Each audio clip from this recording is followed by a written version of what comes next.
This is On the Line, and I'm Eric Felton. Saudi Arabia largely escaped the upheavals of the Arab Spring, but that doesn't mean the conservative kingdom is secure or satisfied. In a new book on Saudi Arabia, Elliott House writes that Saudis are deeply divided, distrustful, and increasingly dispirited. She asks whether the al-Saud regime can reform in time to save itself. I'll ask my guest, Elliott House, who's a Pulitzer Prize-winning journalist and the former publisher of the Wall Street Journal, to talk with us about what she learned in 30 years of covering and studying Saudi Arabia. She joins us now from our studio in New York City. Welcome. Thanks for joining us. Thank you. Now, you write that observing Saudi Arabia is like watching a gymnast dismount the balance beam in slow motion. What do you mean by that? The country is moving slowly, and it's not clear that they can dismount. The royal family can dismount and go from this generation to the next generation of rulers and land on their feet. People outside of Saudi Arabia, how much does it matter what happens in Saudi Arabia? I think unquestionably it matters greatly to all the world, because 1 out of every 4 barrels of oil that are available to purchase on the world market to maintain the Western style of life come from Saudi Arabia. And also Saudi Arabia is the wellspring, if you will, of the fundamentalist philosophy that has produced so many jihadis who want to destroy the Western way of life. Now, you write, as I mentioned in the intro, of the deep divisions in Saudi Arabia. What's causing the dissatisfaction that you document in the book? The kingdom has 3 fundamental sources of stability: the royal family, religion, and oil wealth. And all of those are cracking. The religious establishment is losing its legitimacy with many in the country because it preaches, for instance, no mixing of men and women, and yet when King Abdullah wanted to start a big new university, the only one in the country where men and women mix, the religious establishment blessed that. Whether they're conservative or liberal, they don't like this saying one thing and doing another. Beyond that, 60% of the country is under 20 years of age. They know much more about what goes on inside their country, inside the Middle East, and in the wider world. And they feel that they deserve more and better life. Unemployment is high. They see this preaching religion one way and frequently practicing it another. So it's disillusioning. They're not demanding democracy. They just want more accountability from the rulers, more transparency in the way the money is spent, and a better lifestyle, a job. Now, in a lot of the Middle East, people were talking about how this sort of youthful demographic, the large young populations, contributed tremendously to the Arab Spring, both as a source of traditionally revolutions have been led by young people, and that demographic contributed. Well, if Saudi Arabia has such a young population, how did Saudi Arabia escape the upheaval of the Arab Spring? Well, Saudis are only now beginning to communicate with each other through Twitter and Facebook and other social media. It's a country in which, my analogy in the book is it's like a labyrinth. People are divided by region, by gender, by tribe, by religious sect, and they stay in their little piece of the labyrinth and live behind high walls, literally and figuratively. And the influx of information through the internet is breaking down those walls. But it is still not possible in Saudi Arabia to have any kind of real civil society. debate, meetings.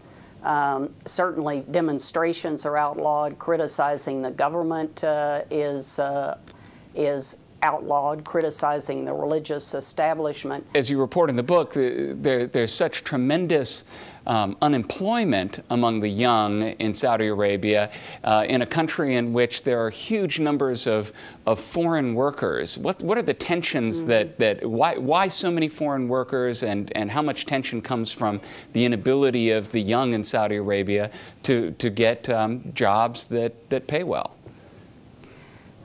Well, fundamentally, Saudis have been brought up to work for the government or not to work. They're not really that eager to work in the private sector, and many of them are not trained to take jobs in the private sector because they study religion or Islamic history or things that don't prepare them for the world of work. So the country is 9 out of every 10 jobs in the private sector is held by a foreigner, mostly Bangladeshis, Indians, Pakistanis, and some Westerners at the top of the employment list. And they do hope, they're sending 100,000 Saudis out of the country for education. They hope that many of those young people come back and will enter the private sector. But it's fundamentally that Saudis don't want the jobs they're qualified for and aren't qualified for the jobs they want. Now, as a woman, you were able to interview many Saudi women as part of your research for this book, something that would have been difficult for a man writing this book. What were you able to find out? Do Saudi women want the same things that Saudi men want, or are there divides there? There are obviously. One of the things that is striking about Saudi Arabia is there is much more diversity than we think. We tend to think of women as all huddled in black and men as wearing white and taking, ruling over women. There are a very small minority, but there are highly impressive professional women. There are women who want very much to live the life that a lot of people in the West can't understand why they would want to. I lived with a Saudi woman, very admirable, deeply religious woman. She has no interest in driving. She has no interest in being out of her house. Her only interest is in serving her husband and her 7 children and making sure that they all live a life that gets them to paradise. She's the second wife. She lives upstairs. The first wife lives downstairs. She's very contented with that life and would not like the fact that more Saudi women are going around without their faces veiled. But she was a genuinely, and thus in my view, admirable religious woman. But she's not, I think, the majority anymore, someone as conservative as she. Now, we only have a couple of minutes left, but one of the things you talk about at length in the book is how for decades the leadership in Saudi Arabia has been passed in a certain generation from brother to brother to brother, princes, and that they're getting to the age when there's going to have to be a transition to another generation. And is Saudi Arabia prepared for making that transition?